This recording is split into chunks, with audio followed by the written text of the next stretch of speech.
session with a little paying respects to the Triple Gem.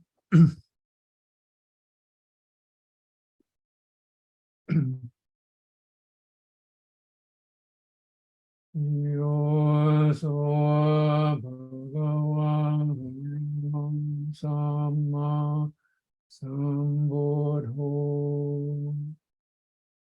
Vakato Yena Bhagavata Dhammo Supatipanno Yasa Bhagavato Savaka Sangho Dhammayang Bhagavantang Sadhammang Sasanghang Ime Sakare Yatarahang Aropide Abhipujayama Satu no Bande Bhagava Sujira Parini Bhutopi Bhajima Janatanungang Vamanasa Ime Sakare Dukatapana Karabodhe Bhatigan Hatu Amhakam Dikharatang Hitaya Sukaya Arahang Samma Sambuddho Bhagava Bundang Bhagavantang Abhivade.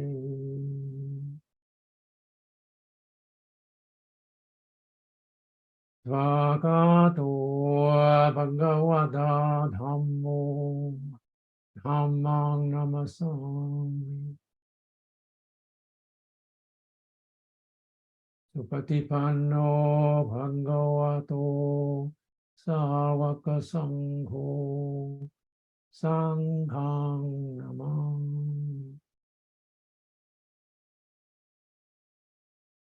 Annamayam Buddhasa Bhagavato Abhupapakanamakkarang Namase Namo Tassa Bhagavato Arahato Samma Sambuddhassa Namo Tassa Bhagavato Arahato Samma Sambuddhassa Namo Tassa Bhagavato Arahato Samma Sambuddhassa.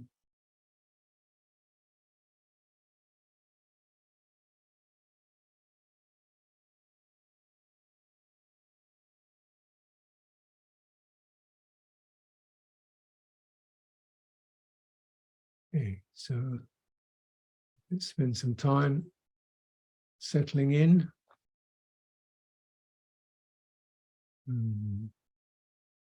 As I very often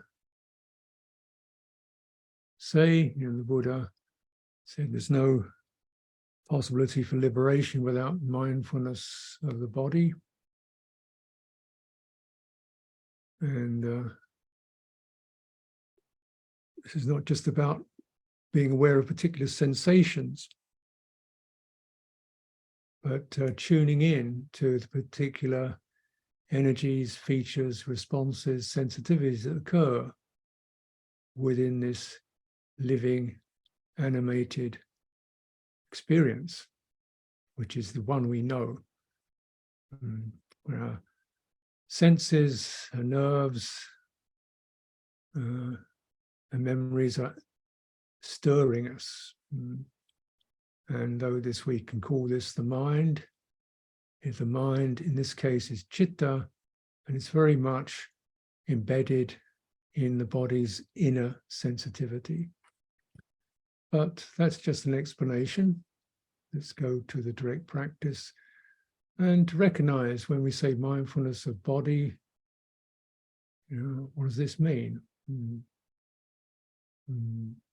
Now, often it can seem quite a struggle to get your mind to focus on a particular point in your body. And although this can, focusing on a point in your body can be of use, essentially this is only of use as long as it supports you're finding enough stability to maintain awareness of the body, which is slightly different in that awareness is much more the receptive sense.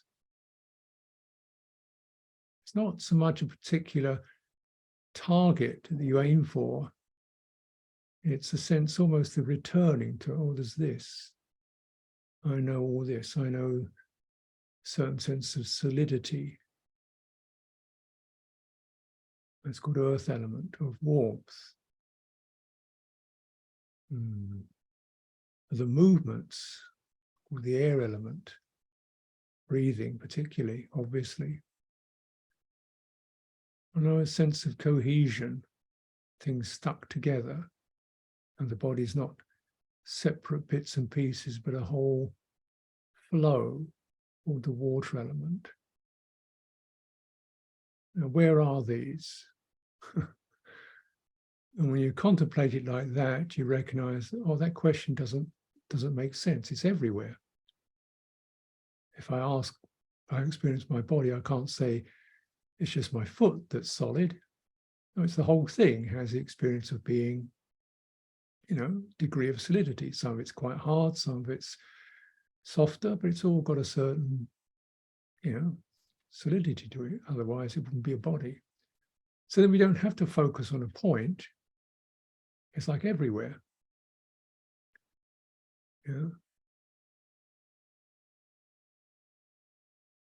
And so you come into that. And again, another example, if you go take a shower, you get into a shower, do you wash your ears or your head or your shoulders? No, you put your whole body in it, and it's over your whole body knows it's wet. You don't have to go, is my feet wet and my wrists wet? No, it's all wet.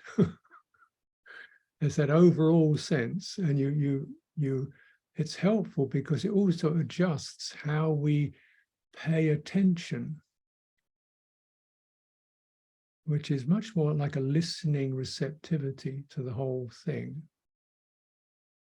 And then you begin to sense, oh, there's this. And to a certain sense, it's probably quite comfortable. And maybe here it's a little bit tense, so you can relax it. Maybe there it's feeling uneasy. You get different emotional qualities happening in there, feeling a little anxious. Therefore, in my abdomen, it kind of feels uncomfortable because I'm experiencing anxiety. Or I'm feeling very joyful, therefore a lot of energy in my face, quite bright, happy. Oh, so you begin to sense how the emotional body is playing out in terms of this body, inner body. Then this makes it very helpful.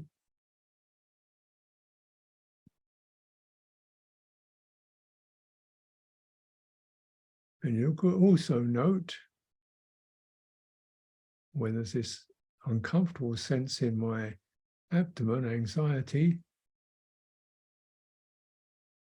If I go into that, I start thinking about it and worrying or trying to stop it. If I stop doing that, but instead extend my awareness from that anxious area, the abdomen down through the legs,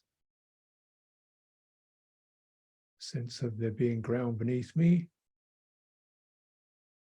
and behind and around, that intensity of anxiety starts to diminish.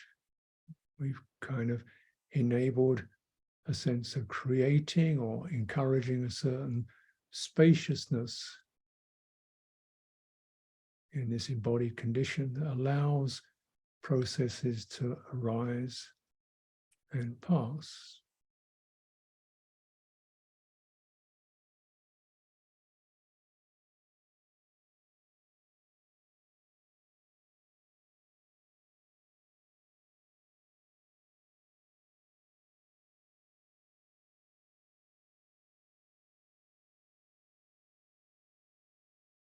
So keep your motto in mind, whole body. And if you find you seem to be getting absorbed into a certain area, then, oh, what's going on here? What emotion, what attitude is happening?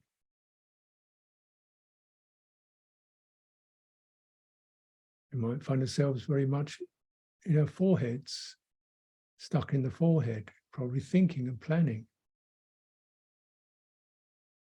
Rather than think about it or concern yourself with it, just sensing the textures in your head, extending your awareness down your face, your neck, your back. Allows this intensity to drain.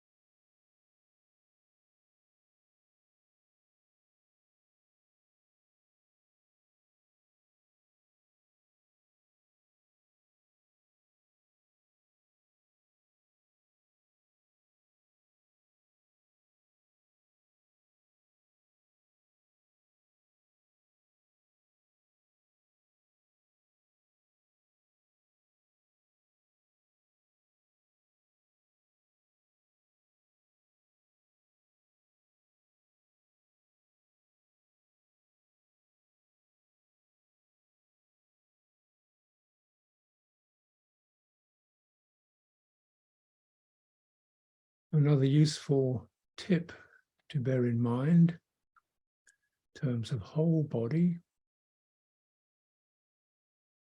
is the skin.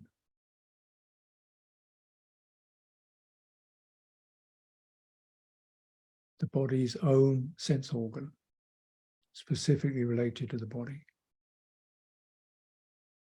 And of course, the skin covers the entire body, toes up to the head, everything.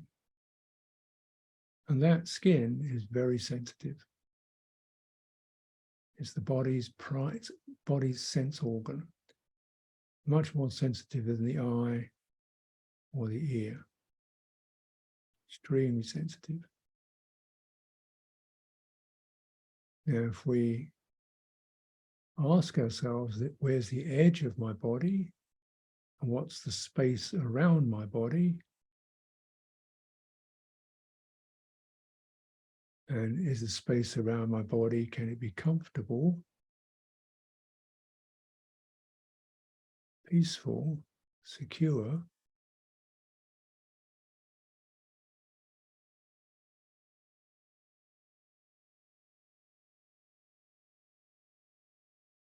You might find your skin wakes up a little.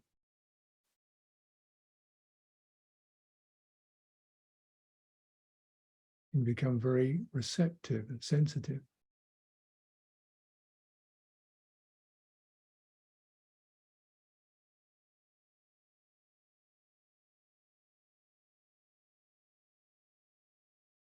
You're aware externally.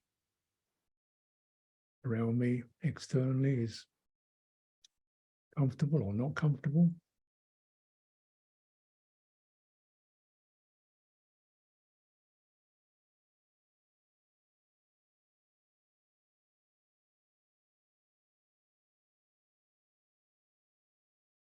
And then within that skin boundary, internally, if you're steady or unsteady or tense or relaxed, or internally, you know, the body externally and internally.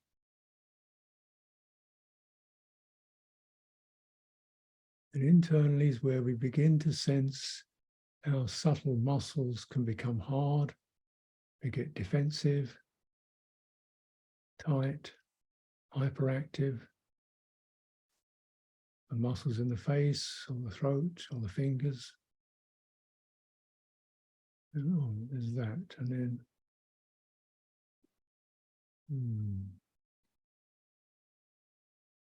Don't get caught up in that. The muscles are there as action.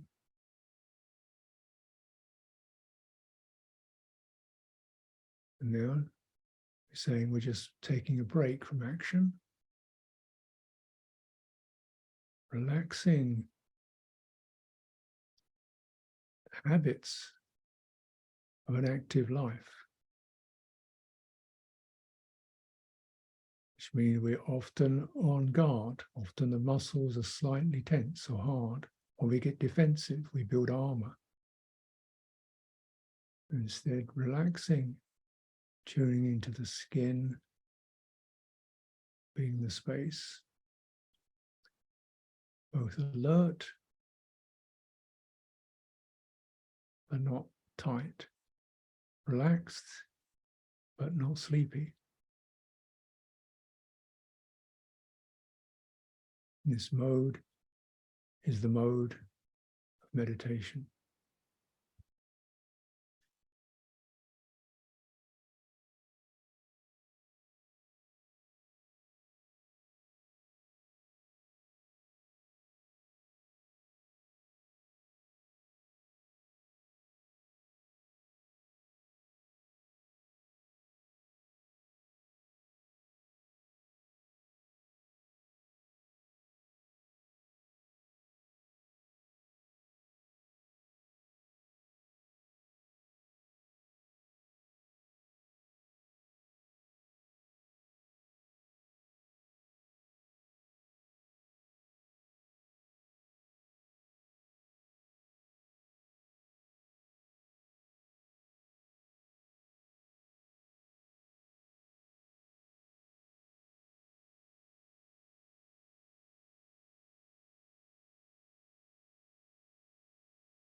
As you sense that balance, you come into that balance, you can recognize phenomena arise. They can agitate or excite. Maintain the whole body of awareness. They will rise, they will pass. You become increasingly dispassionate, disengaged, liberated in this very body, in this life.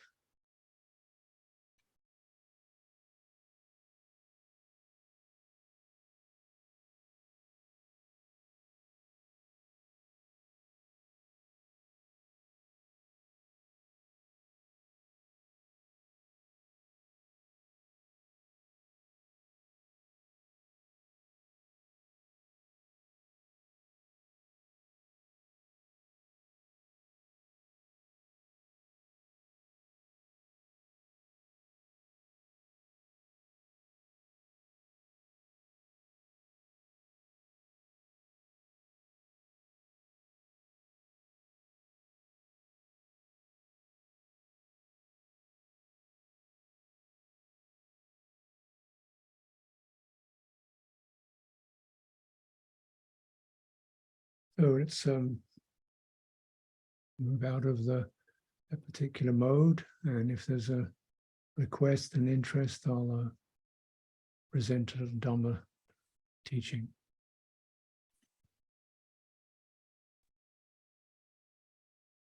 Brahmachaladipati sahampati Katanjali anadi varangaya chata Santi dasata parajaka jatika dese tu dhammam anukampimam bhajan.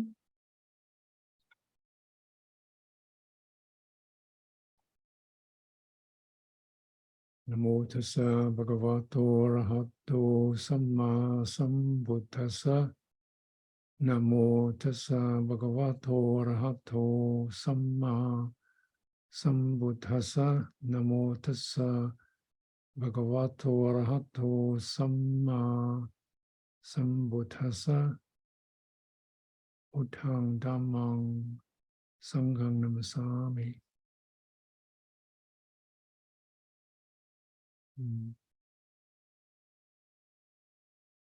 So for the next few sessions, we'll see how it goes, but I'd like to take as a central theme the teaching called dependent arising or codependent arising, or the steps of codependent arising, paticca samuppada. And this is quite an elaborate teaching, but actually it's a presentation of how elaborate we are. It's not the teaching is elaborate, it's we are very elaborate. And the Buddha's just tracking the underlying threads of the tangle that we call ourselves. We're a tangled skein. You know what a skein is? A skein is a thread of wool when it's all twisted up. When you get a thread of wool and you twist it, it seems like a solid thing. Yeah. So it says this generation has become like a tangled skein. Instead of being a simple thread, you can see the beginning and end, it's all twisted up into a knot. And that knot seems to be me. And it's very stuck. We experience it stuck. So he's tracing, he said, look, you can unpick this tangled skein. Naturally, the language of it is somewhat different from our normal mode of expression, and that can be a problem. So we're going to take a little bit at a time and try to untangle the thread. But I'd like to just begin recognizing how this, one of the fundamental visions or realizations that many of the disciples had when they heard the teachings of any of it really, Four Noble Truths or Dependent Origination, they recognize, oh, everything arises and passes. All things have the nature to arise and pass away. But there's no person in there. It's just conditions that arise and pass. And a particular significant presentation of that was this stanza that one of the Arahants uttered to the two disciples. Before they were disciples, they were seekers, spiritual seekers, Sariputta and Moggallana, were in search of the deathless, and they had various teachers. And then one day this bhikkhu came along. They thought, this is an interesting looking fellow, because his countenance, his faculty is very serene and bright. His deportment is composed. This speaks of something. They obviously saw something about this person. So they went and asked him, or Moggallana went and asked him, what's your teaching and who's your teacher? How did you get in that state? And Asaji, the Arahant, who was one of the first of the Arahants, he was one of the group of 5, he says, well, I can't really explain it very thoroughly because I'm quite new at this, even though he's an Arahant. He didn't necessarily have the teaching capacities. And so he said, but the gist of it is, and he gave this expression, hetu paba Dhamma tesang hetung tathagata aha. Te sanchi yoni rodo evam madi mahasamano, which means basically, the all conditions, all forms, all dhammas, all appearances, all manifestations that arise from a root cause. The Buddha, the Tathagata, has taught, has seen that root cause, has also seen how that ends, or that root cause is removed. This is the teaching of the great Samana. When they heard this, this is the key. They obviously got this is the key. And essentially, you got this word hetu, which means root cause, arising, samudayo, and nirodha, ceasing. The root cause of dhammas. And what are dhammas? Dhammas are those that direct experience that happens to us, that moment when something touches us. We go, it could be a thought, it could be an impression. It's something where immediately we get something happens, and we get it. That's a Dhamma. Sometimes talked about a phenomenal or mental object, but it's not just the thought. It's that experience, like a flash of light, when something touches you, and you go, and then when that touches you, you start to respond. Right? Something touches you, and you respond. You feel activated, stimulated, excited, or displeased, or whatever. That's a Dhamma. It could be subtle, it could be gross. So that, something generates that. Everything that comes from something is causing it to happen. And if that cause is removed, then the Dhammas begin to dissolve. And in fact, we are then calm, serene. We're not being activated, not being stimulated, not being excited, not being depressed, not concerned about the future, not concerned about the past. It's just stillness. And so when they heard this, they thought, this is definitely profound. And who's your teacher? Oh, the great Samana Gautama. He's my teacher. We go and see him.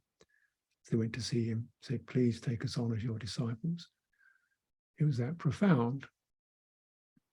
And this little verse, which you probably won't find because it's actually buried in the books of the Vinaya, which is associated with monastic discipline, but it's often inscribed on stupas, on chedis, on statues, on slabs, on steels, on stones, spread all over Southeast Asia. They keep digging them up. This is like somewhere, this is the BuddhaDhamma. People obviously carved this, recognizing as long as this is around, then the BuddhaDhamma is preserved. We can't get all of it down on stone. If we get this down, then we've managed to hold and transmit the essence of the BuddhaDhamma. It was considered that crucial. So, and so then, it's hetu, cause, means things are caused, things are originated. And this is where it links up to dependent arising. Things arise from causes. And the exciting thing about this is that nothing is actually fixed. If the causes are changed, experience changes. If the causes are eliminated, that experience disappears. So the gateway is open. We can stay stuck in ourselves, or we can recognize everything that builds up this sense of myself as a historical entity, as whatever I think myself as being. All that is caused, and it can be dissolved. And that dissolution will not mean a kind of like a blank nihilism, but a sense of I'm free. There is freedom from the condition that caused. And because it's caused, if one understands the root cause, then we also have the potential to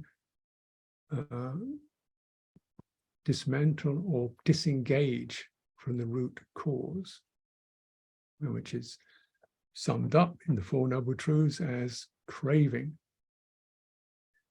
And craving, so it's a very strong word. Most people don't probably experience themselves as craving very much. You know, maybe if I'm really hungry, I might crave a meal, but most of the time I don't feel I'm craving. It's subtle and it's buried in the tangle.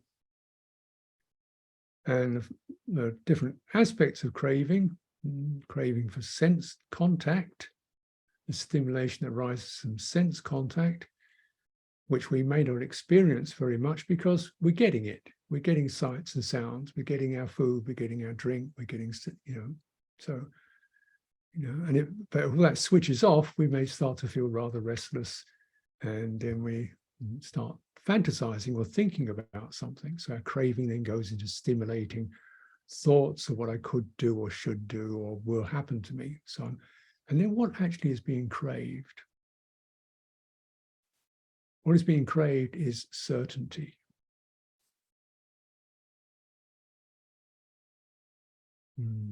Certainty is being craved. I like to feel certain about who I am, certain about how she feels about me, certain about the future, certain about the past. And that there's a strong craving there. That craving acts like the nuclear force within an atom that's binding everything together. And this craving then feeds consciousness. So it means consciousness is then acts as the seed, and craving is considered to be the juice or the sap that feeds the seed. And one teaching says when there is craving, consciousness arising in the field of karma, with craving as the juice, there is the experience of becoming. Again, this may seem rather mysterious. What am I talking about? Simple example, karma means the cause and effect process, what I'm acting, how I act, what I seek, my ongoing ideas, or what I want in the future. It's also what I inherit, the sense of I've been this is what's happened to me, I am this kind of person. There's a huge karmic profile that we have. And most of us probably recognize we have karmic profile that's generated through our family relationships. I experience myself this way because of the way I was in my family, or in my partnerships, or with my children, or we might have several. When I'm in my work, then my karmic thing is I am the boss, or I'm the secretary. When I'm the boss or the secretary, I want to be the good boss, the good secretary who gets it right. So there's a certain anxiety about getting it wrong, and therefore there's craving to be solid and certain within that karmic configuration. Do you see what I mean? So if I was in a monastery and I was, say, trying to be the best monk, I experience myself in a monastery, then I might be craving to get more attention, or to be the best, strongest monk, or one of the best samadhi, or the one who can live most simply, and there'd be the craving to become this good monk. And that would be my craving. And I'd be very instinctively concerned that that craving be fulfilled. To the point in which somebody said, well, you're not much good, I'd feel really upset. Or they might think, well, you're not bad, but he's much better than you are. Then I might feel upset. Same as if, you're the boss or the secretary and somebody says, well, yeah, you're not bad, I suppose, but she's a lot better than you are. You don't do very well, then you feel very upset, because your identity, what you've become, has not been satisfactory, solid, and you can feel very confident in. You feel it's not fulfilled yet. And this is craving occurring within the field of karma. And consciousness acts as the seed.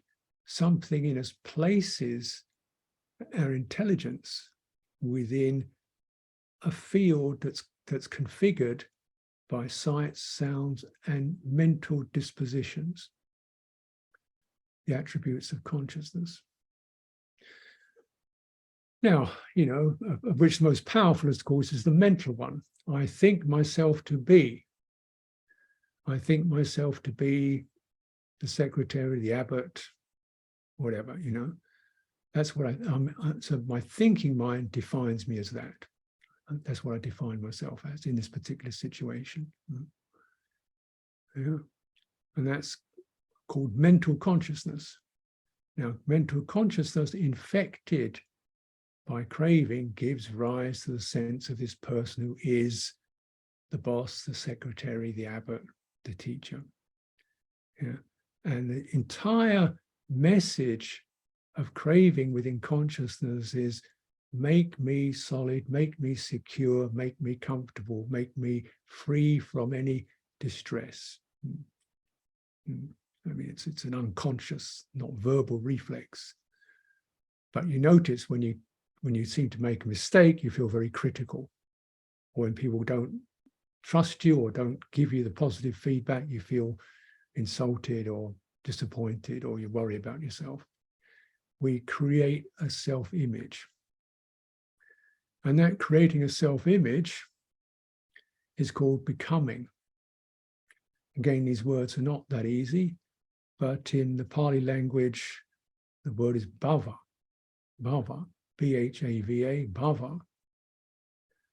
And bhava. So sometimes related to existing or existence, it means the forming of an ongoing entity, the forming of a historical personality. I was this, I am this, I will be this. That forms that profile is called bhava. Yeah? And it's fed by tanha, craving, to arrive at a solid, distinct, satisfactory entity. And as you probably recognize, it doesn't happen. You don't actually get there. Or, you know, if you do get there for a moment, then you've got to keep it going for tomorrow and tomorrow and tomorrow and tomorrow. And you recognize sooner or later, as you age and decline, you're not going to be able to do it. Then you feel death is a failure. You know, you kind of, and this bhava is the agent, the conditioning force for what's called birth. So it shapes us up, and then we take on an identity. This is me. Now that is called birth. We may think birth is just the one occasion when we arise within a womb or leave a womb, but that's true. But actually more significant for us is the fact that every day we're being born into an identity. When you wake up in the morning, probably first second or two, you don't have an identity yet. You're just in this state of what's happening. And then, oh, it's 8 o'clock, it's 7 o'clock, it's right. And the identity starts to form. Yeah. When you're very small, though, you don't remember this. When you're very small, newborn, you don't have much of identity. You just have awareness of sights and sounds and touches, and it's very vulnerable. And you look around, what's happening, you recognize warmth, friendship, nourishment, and you start to establish yourself as a distinct person. But that takes many years to happen. But the psychological becoming is something that we engender moment by moment and day by day. Whenever that is interrupted, we can't become what we want to become. We can't become what we should become. We can't become what we think other people want us to become. or we worry about what we were in the past, what we have become. We feel guilty about what we were, what we had become, or criticize others for how we were or have become. And then we hope we will become something else in the future. What's happening? Becoming is happening. Now, you don't actually know what the future will be. You can't really say you can be absolutely clear about the past. You have certain memories. What you can be clear about is becoming. That's the seed.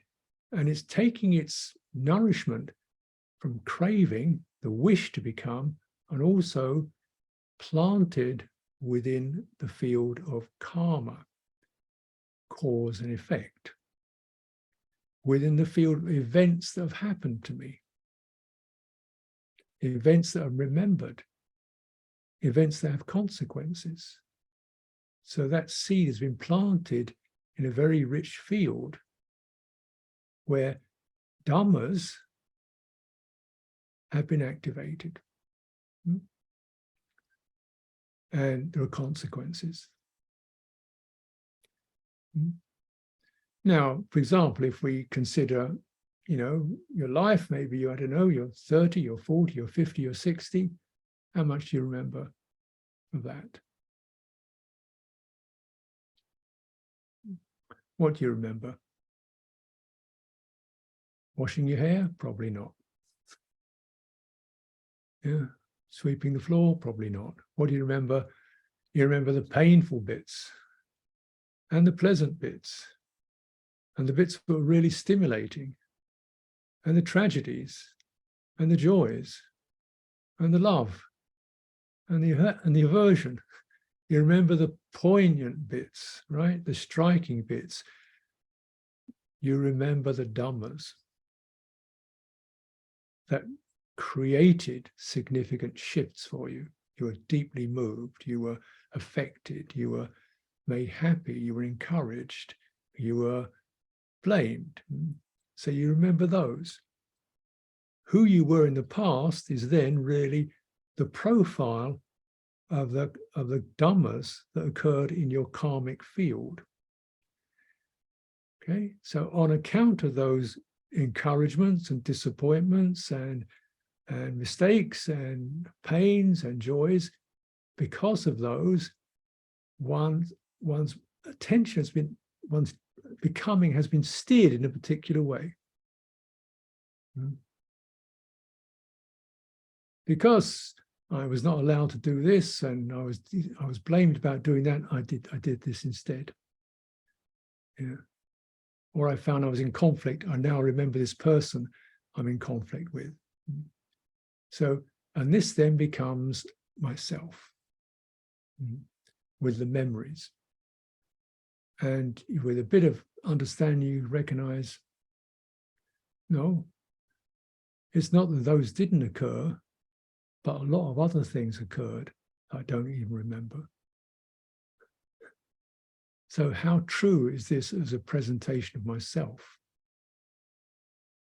If it's only describing 5% of the events, 2% of the events that happened, it's not a very good picture, is it, of a self? It's a picture of karma. Definitely it's something you want to attend to, but not to become, not to fascinate with it, not to anguish about it, not to wish for it again, but to have learnt this was skillful, this was unskillful, this is something to let go of, release that. And then instead of carrying forth more karma, that is, the actions that I'm doing are there, trying to act in order to perpetuate myself, which itself is a kind of mirage. Could it be the actions that I undertake, that get undertaken, are leading out of karma, not acting upon old historical impulses, not acting upon historical memories, not acting upon some personal profile, but just turning towards where is the truth, where is the good, where is the beautiful, where is the loving. And we return towards that, what is true, what is generous, what is loving, what is honest. There's no self in that. It's not that yours is any better or worse than mine. It's not owned by anybody. You know? So these dhammas are the dhammas that lead to awakening. And so you turn that way. Now, when consciousness is affected by ignorance, unknowing, then this process of tanha activates. The activation is called sankhara. It forms, it activates. It activates consciousness. Consciousness gets stimulated into what does consciousness do? And this term itself is a little bit, say, controversial, but described in different ways. And you hear many teachers, some teachers saying consciousness is awakened, or aim to have awakened consciousness, or consciousness is the supreme. But I think, but in the Buddha was very adamant in his term using the word consciousness. He said, we look at the Pali word vijnana, and he said vijnana is a problem. It's problematic because vijnana is that which continually presents thoughts, sights, sounds, is continually feeding sights and sounds, touches, impressions. That's vijnana. And as it does so, it both generates particular objects that we see or hear or touch, and it generates somebody who sees and hears and touches them, or is touched by them. Yeah. And the way this operates, and why it operates, consciousness, the vijnana, essentially, it's not aimed at presenting you with actual truth. That's not its aim. The aim of consciousness is to present a particular set of experiences that you can relate to, so you can feel solid.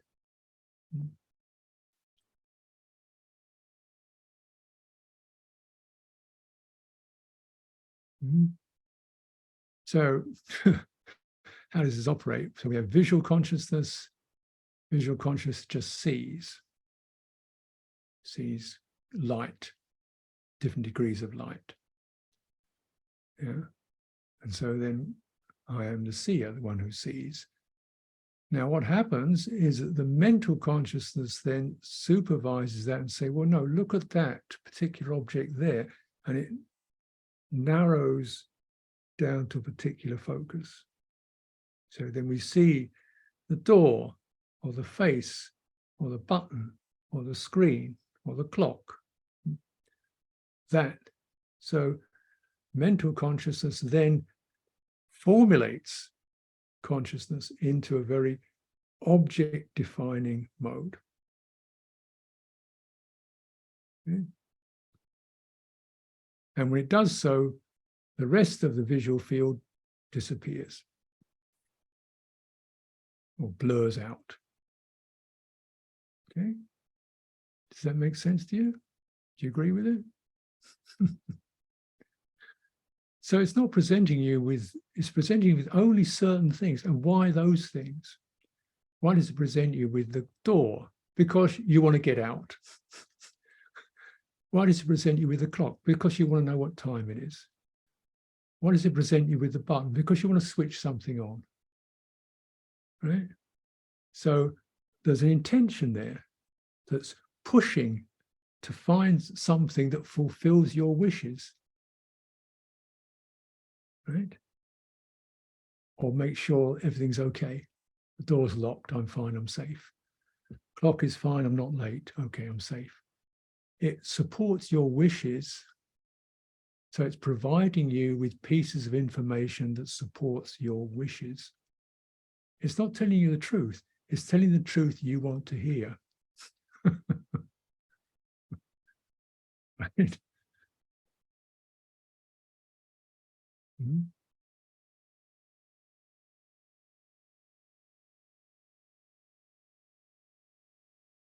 Why do you want to hear that?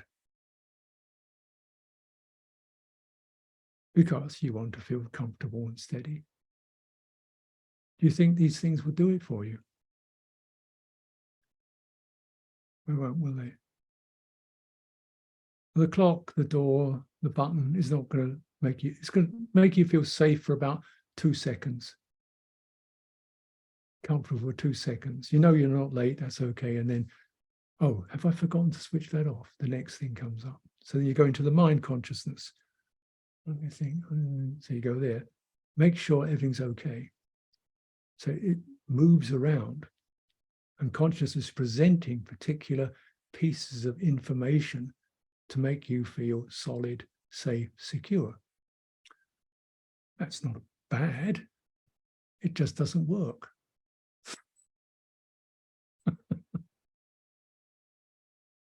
You could spend a lot of time, a lot of energy in following that message. If I have one of these, if I get an insurance policy, if I have that health security, if I have that, if I have this and that, and then I'll feel okay. You won't.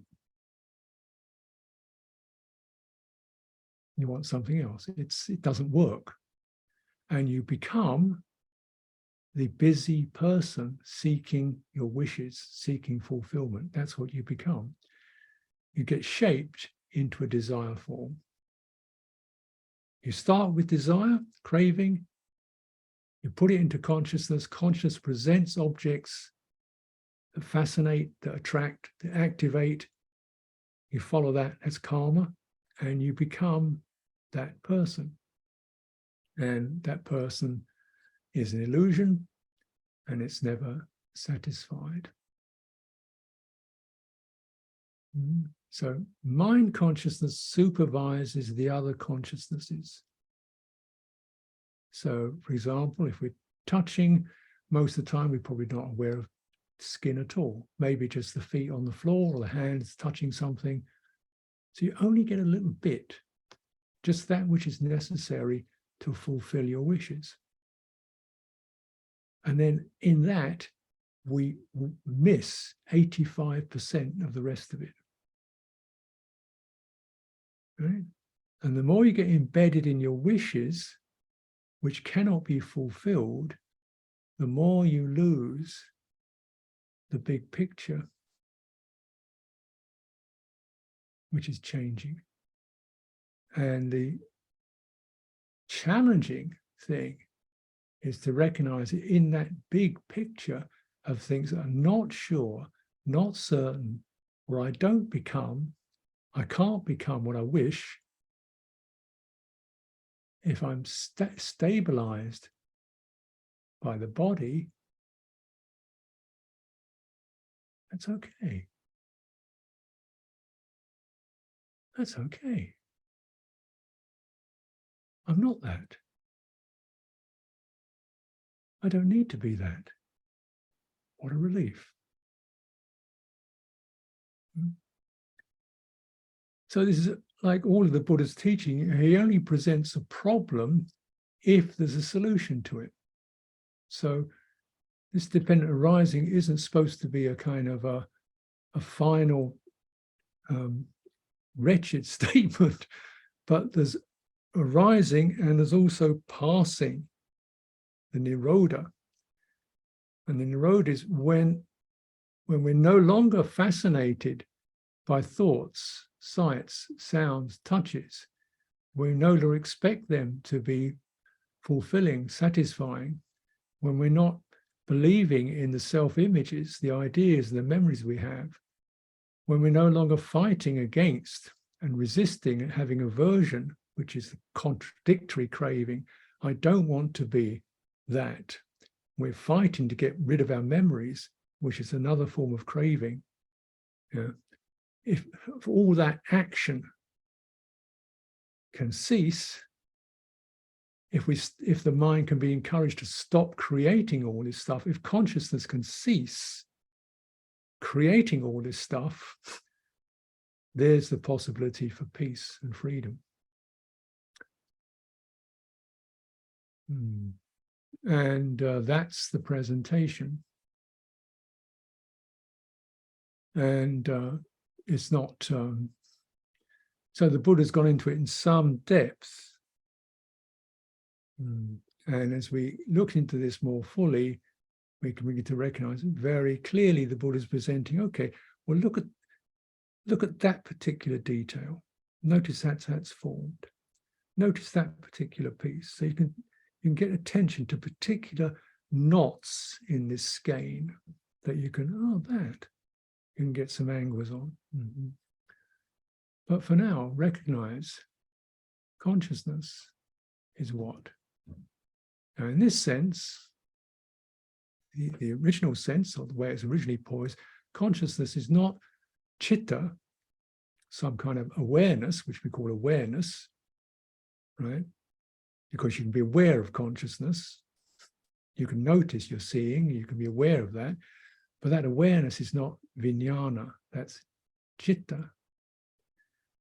Vijnana is always presenting objects that stimulate, stir, and it's always seeking to be stirred, and it generates a world that involves us, that we feel we belong to, that we feel we have to make a way in, that we feel we have to become somebody in.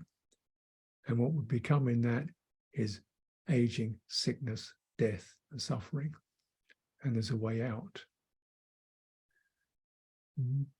So contemplate. Whatever arises, passes. The sense of identity, particularly, we can be quite dispassionate about sights and sounds, but notice particularly the inner functioning of consciousness, the consciousness that's generating me through thoughts and memories and perceptions. And it can be extremely tangled, extremely provocative, extremely dense. This is where we need some support to release these bonds of craving. But that support will come from every time there's a degree of nirodha as an arising of awareness. And that's the transmutation, that's the transmission, that's the process that we're encouraged to participate in. So that's certainly enough for now. It may be quite a lot, but reflect upon it, and we'll continue this exploration another time. Andamayam Dhammakataya Sadhu Karang Dadamase Sadhu, Sadhu, Sadhu Anumodam.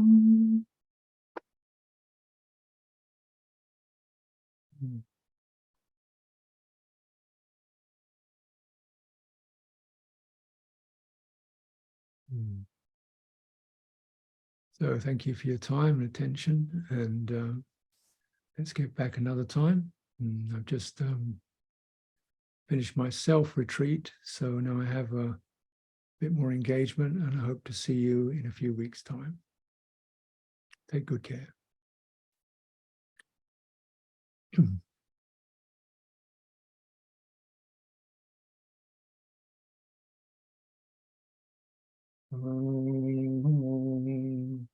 Dhamma Sambodho Bhagava Buddham Bhagavantam Abhivade.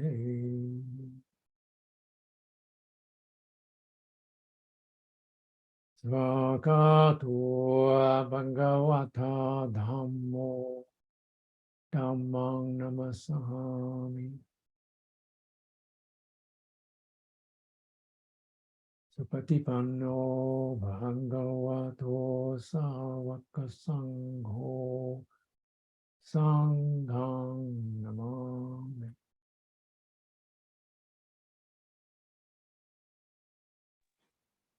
So, brothers and sisters, let us bid farewell to Luang Por and take leave from him. Wish him good health, and may he be well and be in the stream while we stay in the stream till we meet him again the next time. Indeed. 3 vows, please. First vow. Second vow. Final vow. Thank you so much, Luang Por. Okay, lovely. Bye for now.